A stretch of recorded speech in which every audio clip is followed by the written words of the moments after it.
fiscalización junto con la administración gubernamental, para que así se puedan generar más procesos de información.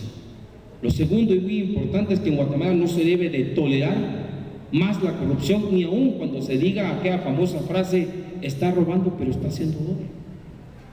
O simple y sencillamente decir que en Guatemala tiene que ratificar y hacer cumplir todos aquellos convenios que ha ratificado internacionalmente en materia de transparencia.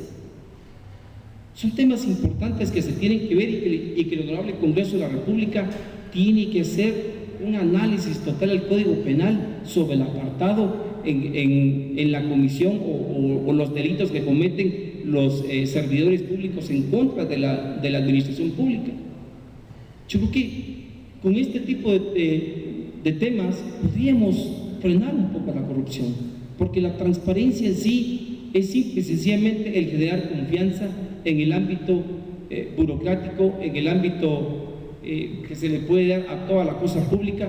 Sin embargo, se debe de entender que la corrupción solamente se puede atacar cuando una sociedad civil está unida y está pidiéndole cuentas a un Estado que tiene que rendir, bajo todo punto de vista, los resultados que se requieren.